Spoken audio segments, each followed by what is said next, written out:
thank you for all that you've given to this community, and it is truly only Lehitra Oath because you've been co-workers and colleagues, but you are really truly cherished friends, and that I know is something that transcends miles and affiliations. So I know that we'll be seeing each other and our families in the near future. For Josh, it's been really an honor and a privilege to work alongside you, to some degree to mentor you, but really to get to know you over these last 4 years. Your family was one of the first families that welcomed my family when we came to Beth Or 8 years ago. In fact, it was around the pool in a bathing suit that I met most of the congregation. I believe that you were there as well. It was a legendary July 4th. But you were, at that point, probably approaching college somewhere in there.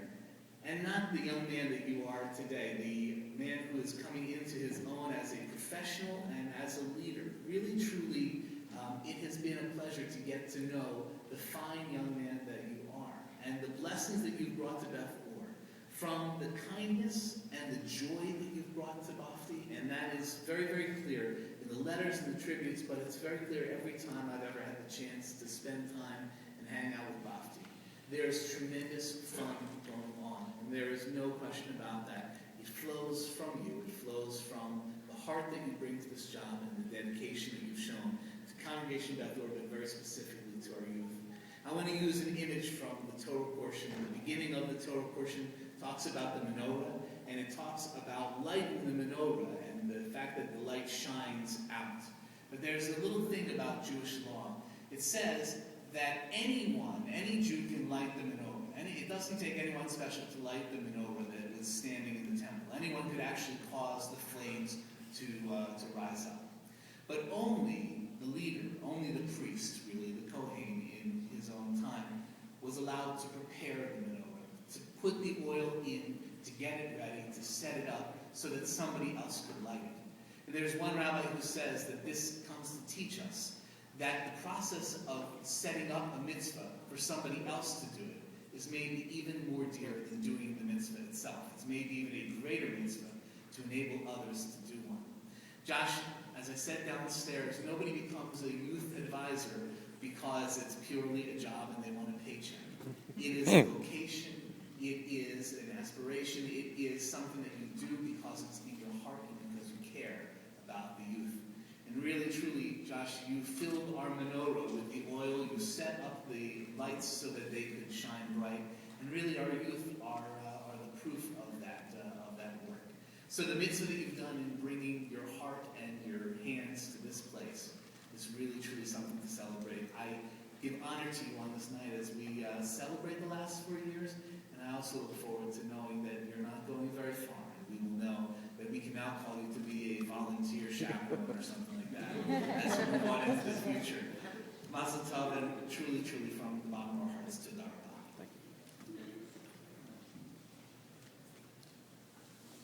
At the risk of sounding like a Dan Brown novel, this room is filled with symbolism.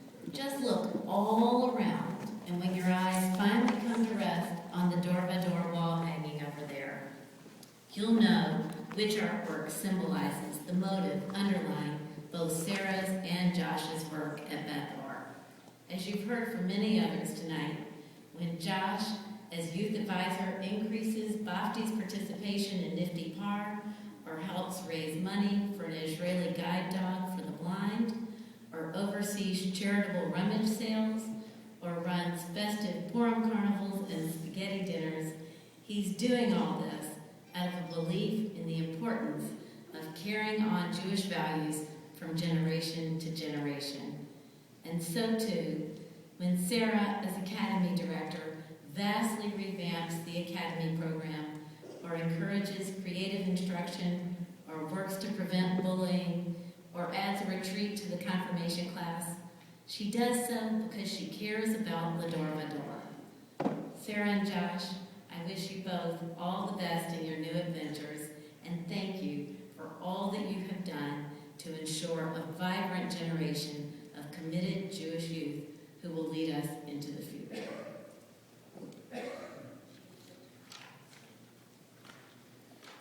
So we have all been at commencement ceremonies and graduation ceremonies, and we call them commencement ceremonies because we don't want to call them graduations. It marks an end. But all of those moments, as we know, mark transitions. We say goodbye to one period of life, and we welcome another. And they're always marked with tears. And I see tears in the eyes of some of the moms and parents, and even you, Sarah. I think I saw it even you. Why? Because we look back with gratitude. We look back and we remember. We remember where we come from, and we remember the impact that we had on others, and they had on us. That wherever we go and wherever we stand, we are influenced by those around us. And Sarah and Josh, you have taught, and you have loved, and you have guided, and you have influenced the minds and hearts of countless members of this congregation and the leadership as well. I count myself included. And I also know that we are grateful. And I really am grateful that you are moving on. And I say this in all seriousness because I know that you are returning home. And I know that you will be close to your family that you love so dearly. To new opportunities for Frank and for your parents to know your grandchildren on a regular basis. Think of how much free babysitting you Just think about it. And I know how important that is to the two of you. So in all honesty, I am sad and there are tears, but I'm also grateful because I know that your future, both of your futures, will be brighter, more sacred, and each new day will be a new vista with new opportunities. So we say, in all seriousness, God bless you. As you came in peace, may you go in peace, bringing the love of this congregation with you wherever you go. It is our honor to give you a small little, we'll call it a placky poo.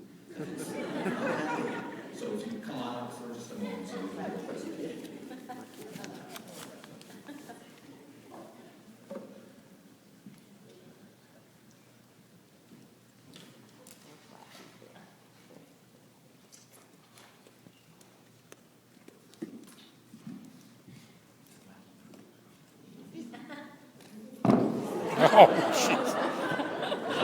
We broke your toey poo.